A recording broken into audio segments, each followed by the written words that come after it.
আসসালামু আলাইকুম। এনসিপির শীর্ষ নেতাদের দুর্নীতি কিংবা লুটপাট, তাদের অভ্যন্তরীণ রাজনৈতিক কৌশল অথবা অভ্যুত্থানে এনসিপির এই শীর্ষ নেতাদের কোনো ধরনের কোনো ষড়যন্ত্র ছিল কিনা, মোটা অঙ্কের টাকা লেনদেন হয়েছে কিনা, কী ধরনের প্লট নির্মাণ করা হয়েছিল সেই আন্দোলনে, ইত্যাদি ইত্যাদি সম্পর্কে হয়তো আমরা অনেক কিছুই খুব দ্রুত জানতে পারবো।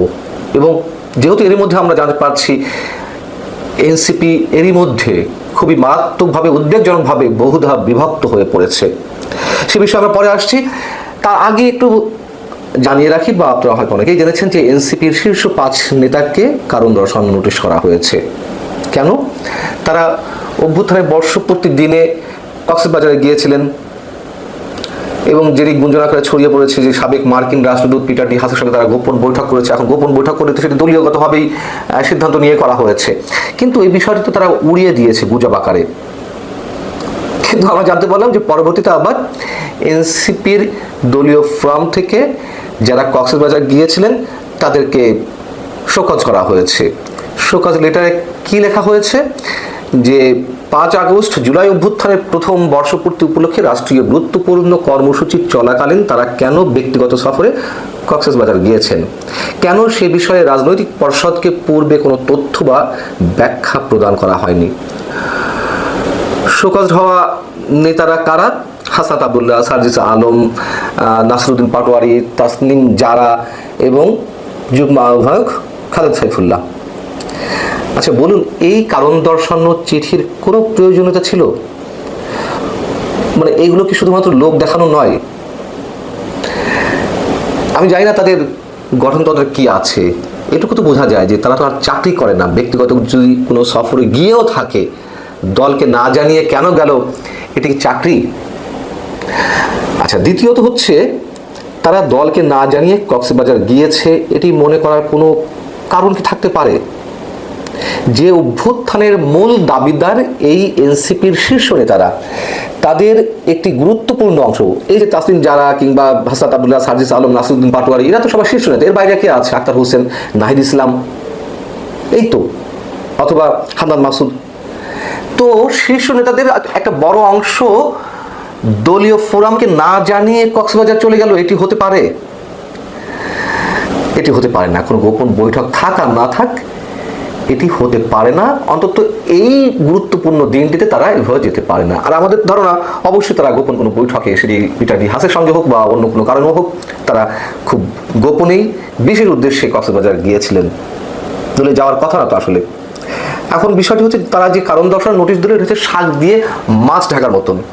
এটি করে আরও মানুষের সামনে বিষয়টি প্রশ্নবোধক করে তুললো আরও খুব বেশি করে।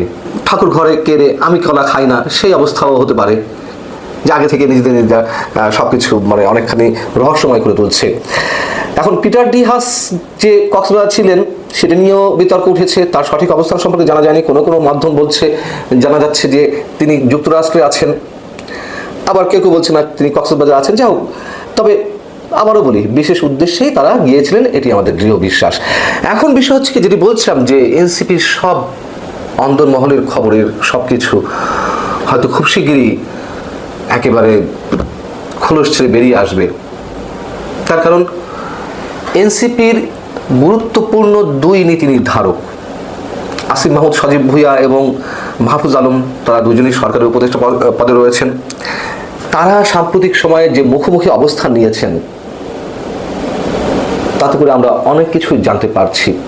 তথ্য সম্প্রচার বিষয়ক উপদেষ্টা মাহফুজ আলম গত 4 আগস্ট তার ফেসবুকে একটি পোস্ট দিয়েছেন যে 1-11 পদধ্বনি শোনা যাচ্ছে।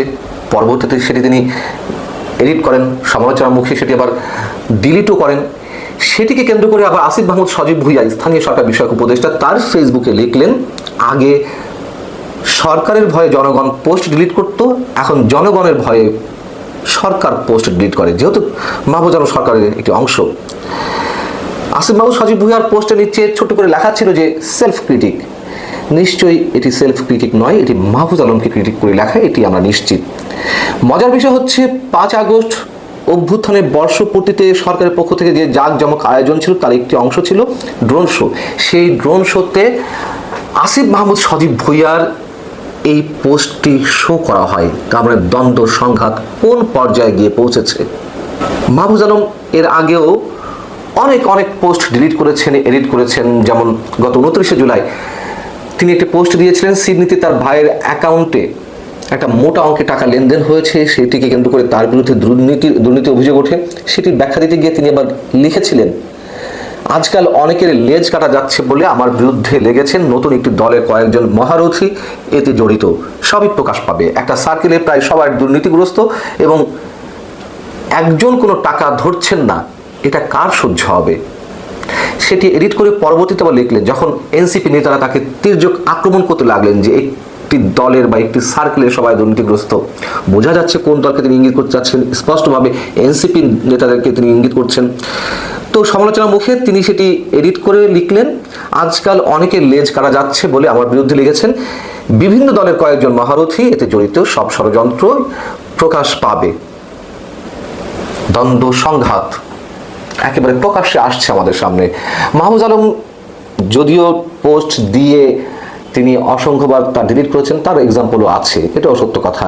তিনি ভারতের মানচিত্রের বিরুদ্ধে একটা পোস্ট দিলেন, বাংলাদেশের মানচিত্র বড় করে সেটি ডিলিট করলেন। কদিন আগে কথিত তৌহিদি জনতার উদ্দেশ্যে তিনি একটি পোস্ট দিলেন, মব ভায়োলেন্সের বিরুদ্ধে পোস্ট দিয়েছেন, এগুলো আবার এডিট করেছেন, কোনোটি সংশোধন করেছেন। এবং এরও আগে আমরা জানি যে এনসিপি যখন গঠন হবে, ফরমালি আত্মপ্রকাশ করবে, কে আহ্বায়ক হবেন এটি নিয়ে নিজেদের মধ্যে দ্বন্দ্ব শুরু হয়েছিল। কোনো এক ছাত্র উপদেষ্টার বাসায় কেউ মাহফুজ আলমের নাম প্রস্তাব করেছিলেন, আবার বড় একটি অংশ চাইছিল নাহিদ ইসলামকে। তো নাহিদ ইসলামই শেষমেশ আহ্বায়ক হলেন। দলের মধ্যে গ্রুপিং, লবিং থাকতেই পারে বুর্জোয়া রাজনীতিতে, তারাও তো আর বুর্জোয়া রাজনীতির বাইরের কিছু নয়, বরং তারা পেটে বুর্জোয়া, আমরা এটা বলতে পারি যদি বুর্জোয়ার চেয়ে ভয়ঙ্কর কিছু ধরে নাম যেগুলো থাকতে পারে। কিন্তু আত্মপ্রকাশ আগে থেকেই, বিকশিত হওয়ার আগে থেকেই যে ধরনের গুরুতর সব অভিযোগ তাদের বিরুদ্ধে উঠছে, একে অন্যের বিরুদ্ধে অভিযোগগুলো করছেন, এই দলের ভবিষ্যৎ নিয়ে আমরা নিশ্চিতভাবে শঙ্কিত। এবং আমরা হিন্দি মুভিতে দেখি না, গ্যাংস্টাররা নিজেদের মধ্যে ভাগাভাগি করতে গিয়ে একে অন্যকে ফায়ার করছে, নিজেরাই শেষ করে দিচ্ছে নিজেদেরকে। আমরা ভাবতে চাই না এমনটা এনসিপির ক্ষেত্রে, কিন্তু বাস্তবতাগুলো আমাদের সামনে সেভাবে উঠে আসছে। এই এনসিপির নেতাদেরকে তো আমরা সমর্থন দিয়েছিলাম, দেশের বড় একটি অংশ সমর্থন দিয়েছিল, কিন্তু তারাই তাদের ব্যক্তিগত কেরিয়ার হোক, পেশাগত জীবনের কোনো ভালো কিছু থাকতেও পারতো সেটি হোক, অথবা রাজনৈতিক ভবিষ্যৎ হোক, সবই তারা নিজেরাই শেষ করছে। এনসিপির 5 নেতার কক্সবাজার সফর নিয়ে আরও কিছু নতুন ঘটনা যুক্ত হলো এবং একটা পদক্ষেপ, এনসিপি তাদেরকে ফর্মালি আর অফিসিয়ালি শোকজ করেছে। এই শোকজ করাটা কি ঘটনাটাকে আরও খানিকটা জটিল করে তুললো, নতুন কোনো ডাইমেনশন যোগ করলো, সেটা নিয়ে কথা বলবো। ইনফ্যাক্ট আমি যখন এই ভিডিও রেকর্ড করছি তখনও জানা গেছে তারা কক্সবাজারে আছেন এবং একটা নিউজ দেখলাম তারা রীতিমতো হোটেল পরিবর্তন করছেন। ভেতরে পড়ে দেখলাম গোয়েন্দা সংস্থা নজরদারি আছে ইত্যাদি ইত্যাদি। আমি জানি না এই ব্যাপারটাকে নিয়ে এত বেশি জল ঘোলা কেন হচ্ছে, কিন্তু এই নোটিশ দেওয়াটার একটা ডাইমেনশন আছে বলে আমি ধারণা করি। তার আগে একটা কথা একটু বলে রাখা দরকার, এখানে একজন নারী সদস্যকে নিয়ে তাসনিম জারা এবং তার সাথে পুরুষরা গেছেন, এই ধরনের ইঙ্গিতপূর্ণ কথাবার্তা কোনো মিডিয়ায় এসছে এবং সোশ্যাল মিডিয়ায় অনেকে এটাকে রসিয়ে নানা বাজে কথাবার্তা লিখছেন।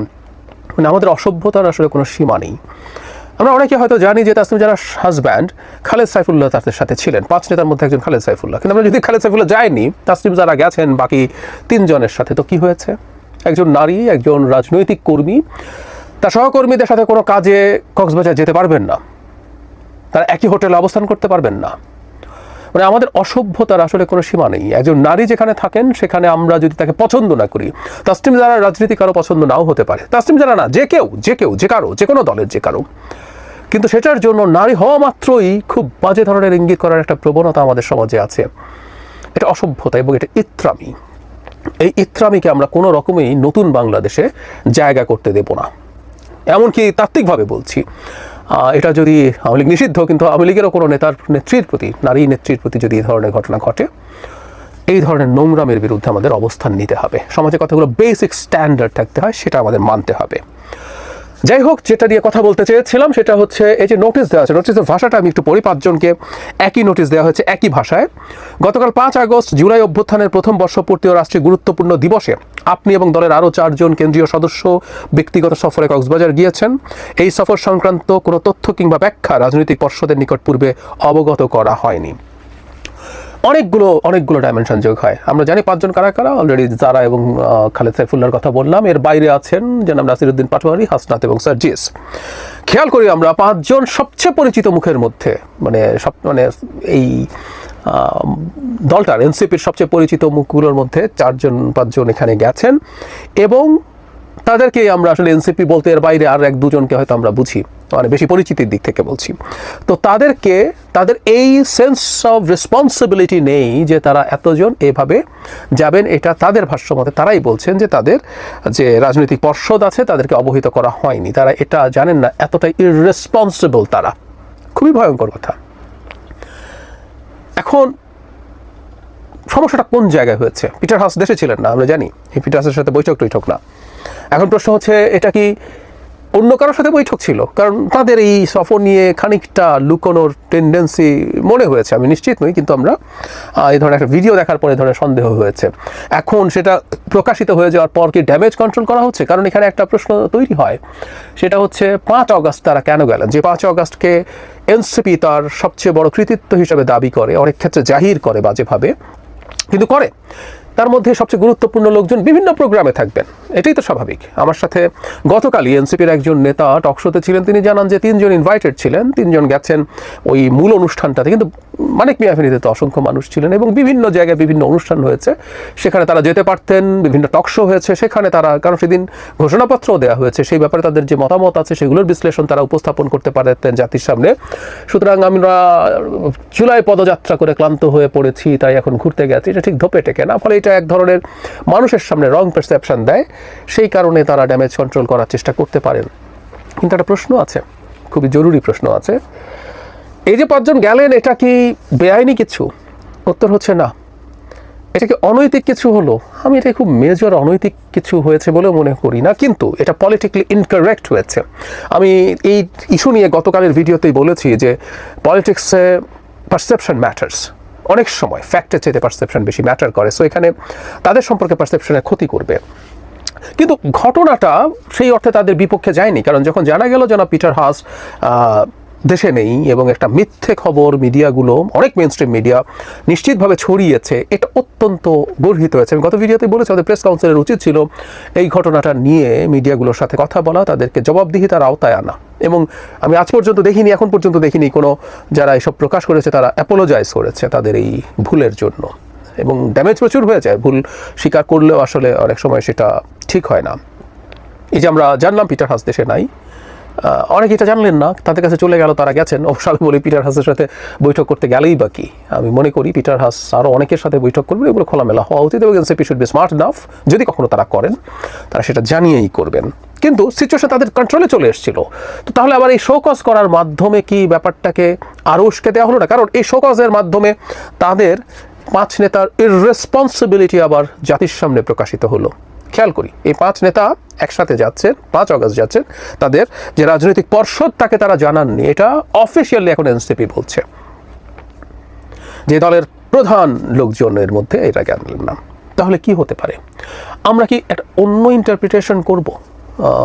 আমার যেটা বলে রাখি, আমি জানি না সম্ভাবনা কতটুকু, আমার আরেকটা জিনিস মনে হয়েছে, কারণ কখনো যখন গর্হিত অন্যায় হয়ে যায়, যেমন ধরুন এনসিপির এক নেতা ছিলেন, ভুলে গেলাম, বিরাট লেবাসধারী, ধর্মীয় লেবাসধারী এক নেতা, পাঠ্যপুস্তকের বিষয় হিসাব নিয়ে তিনি, তানভীর সম্ভবত নাম, যাই হোক, তো তিনি বহু কোটি টাকার দুর্নীতিতে জড়িয়ে পড়েন, এটা একটা ক্রাইম, সেই ক্রাইমের জন্য তাকে শোকজ পাবলিকলি দেওয়ার জরুরত আছে, কারণ তাতে এনসিপি দেখাতে পারে যে তার দল, সেই দল কখনো এই ধরনের দুর্নীতি থেকে প্রশ্রয় দেয় না।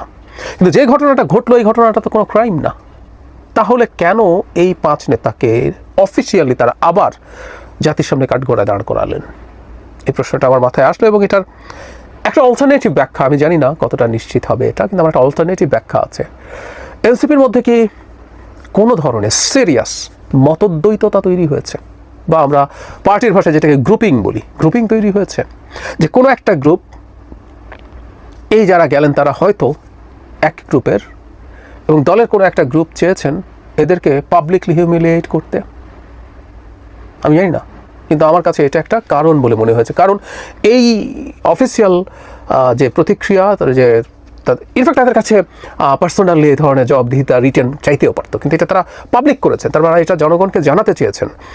এই জানানোটাই আসলে আমার মনের মধ্যে এই প্রশ্নটা তৈরি করেছে।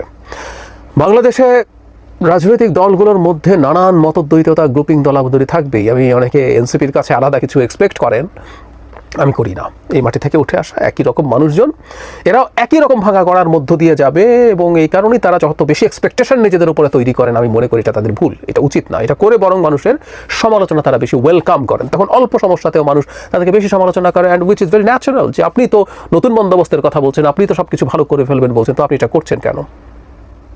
তো যে কথাটা বলছিলাম যে বাংলাদেশের মাটিতে বসে রাজনৈতিক দল হবে আর তাতে প্রচুর সিরিয়াস গ্রুপিং দলাদলি থাকবে না, তা তো হতে পারে না। আমরা তো একবার এক ধরনের গ্রুপিং দলাদলি একটা রেজাল্টও দেখলাম। মানে তখন এক্স শিবির নিয়ে প্রচুর কথা হতো, জনাব জুনায়েদ এবং জনাব রাফেজ সালমান এনারা বেরিয়ে গিয়েছিলেন। তারা ওই পার্টিতে থাকার কথা ছিল, শেষ পর্যন্ত না থাকতে পেরে তারা বেরিয়ে যান, ইভেন রীতিমতো নতুন দল তৈরি করেন। তারা এখনও থাকবে না তা বলা যায় না, এবং আমরা জানি যে এক তো আইডিওলজিক্যাল ডিভাইডেশন আছে এখানে। তারা একটা আমব্রেলার মধ্যে সব একেবারে রাইট থেকে লেফট সবাইকে নিয়ে এসে একটা মধ্যপন্থী দল তৈরি করতে চাচ্ছেন, সেটা তো আছেই। তার বাইরেও ব্যক্তিত্বের সংঘাত থাকে বাংলাদেশের রাজনীতিতে, এবং এই ইয়াংদের একটা বড় অংশ যথেষ্ট তরুণ, এবং এখনও তাদের সোশ্যাল মিডিয়া বা অন্যান্য জায়গায় তাদের অ্যাটেনশন সিকিংয়ের টেন্ডেন্সি আছে, এবং অ্যাটেনশন পাওয়া না পাওয়ার হিসাব নিকেশ আছে। এগুলো প্রত্যেকটা সংঘাত তৈরি করতে পারে।